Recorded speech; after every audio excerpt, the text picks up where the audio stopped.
Halo teman-teman semuanya, apa kabarnya kalian? Semoga kita selalu diberikan kesehatan, keselamatan, dan selalu diberikan kebahagiaan.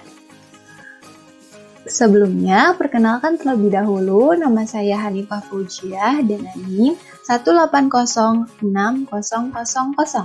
dari kelas 5B PGSD. Pada video kali ini, saya akan menyampaikan materi mengenai sikap seorang guru sebagai manajer di kelas dalam memberikan hadiah dan hukuman kepada peserta didik. Tetapi jangan lupa klik dulu tombol like, comment, share, and subscribe ya.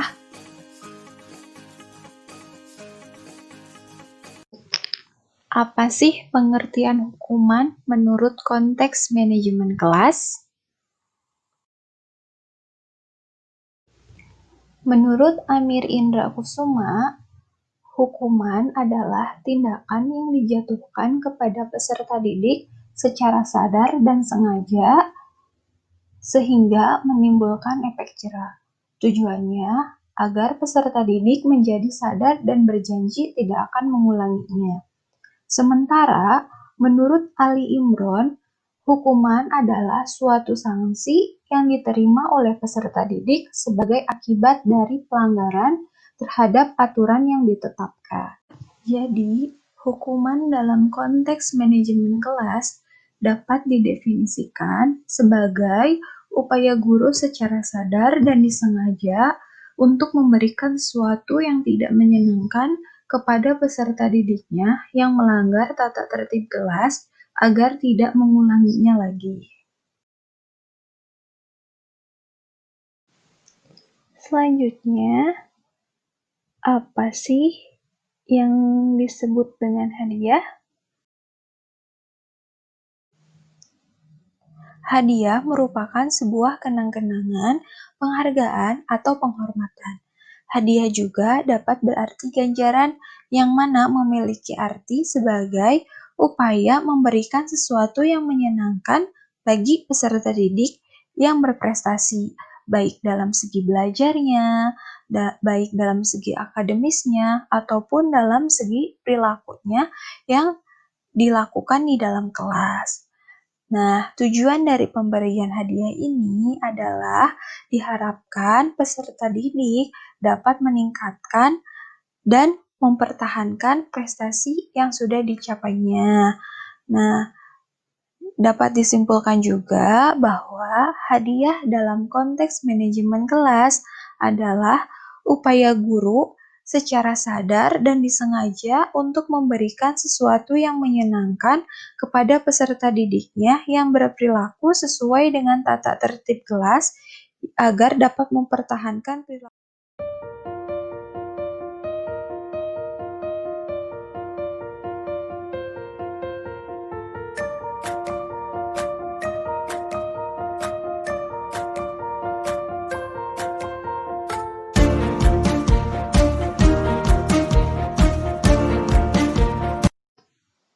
Sebelum kita membahas mengenai sikap yang perlu diperhatikan ketika memberikan hukuman atau hadiah, nah perlu diketahui juga bahwa ada berbagai macam hukuman.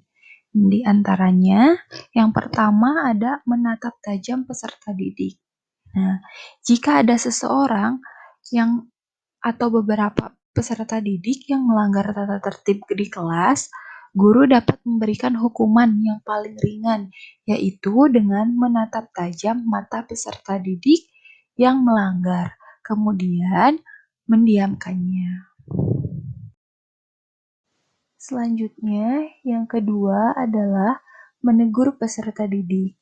Setelah guru menatap tajam dan mendiamkan peserta didiknya, tetapi tidak juga ada perbaikan perilaku, maka guru dapat menegur peserta didiknya untuk tidak melakukan perilaku buruk tersebut dengan bahasa yang lugas dan singkat. Contohnya, diam, duduk yang tenang, perhatikan baik-baik, dan lain sebagainya. Nah, selanjutnya ada menghilangkan privilege. Nah, Ketika guru sudah menatap tajam siswa dan menegur siswa, tetapi siswa masih saja melakukan pelanggaran, maka guru dapat menghilangkan hak-hak istimewa si siswa tersebut, seperti halnya tidak boleh mengikuti pembelajaran selama beberapa saat, tidak boleh mengikuti ulangan, dan lain sebagainya.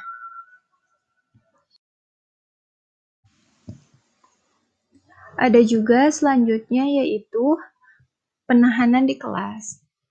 Nah, guru juga dapat menghukum peserta didik yang melanggar tata tertib kelas dengan menahannya di dalam kelas.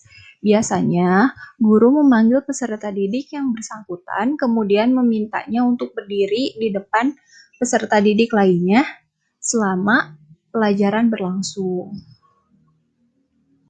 Next, yang terakhir ada memberikan skor pelanggaran. Nah, hukuman dapat diberikan kepada peserta didik dengan memberikan skor pelanggaran. Biasanya, dalam penyekoran tersebut diatur dengan kriteria dan prosedur tertentu. Nah, untuk menerapkan hukuman jenis ini, guru harus bekerja sama dengan perwakilan peserta didik untuk menentukan kriteria pemberian skor dan prosedur pemberiannya, kemudian mensosialisasikannya.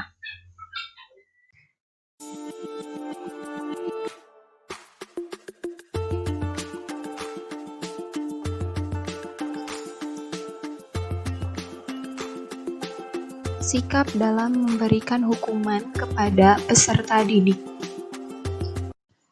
Cara yang pertama, guru harus menghukum kesalahan-kesalahan yang benar-benar terjadi jika ia sudah tidak menemukan jalan lain untuk mendisiplinkan peserta didik.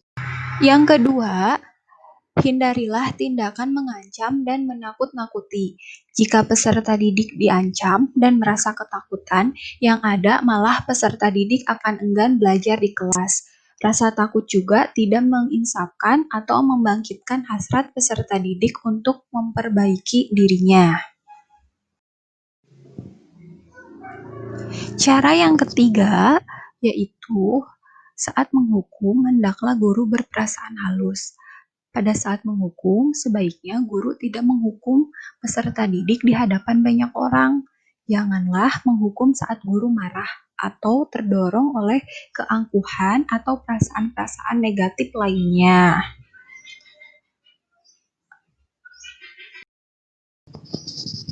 Yang keempat, dalam menghukum, guru hendaknya bersikap adil. Nah, berarti bahwa guru tidak membeda-bedakan peserta didik dalam memberikan hukuman. Hukuman yang guru berikan sepadan dengan kesalahan yang dilakukan oleh peserta didik. Dan hukuman yang diberikan dengan menyesuaikan kepribadian peserta didiknya.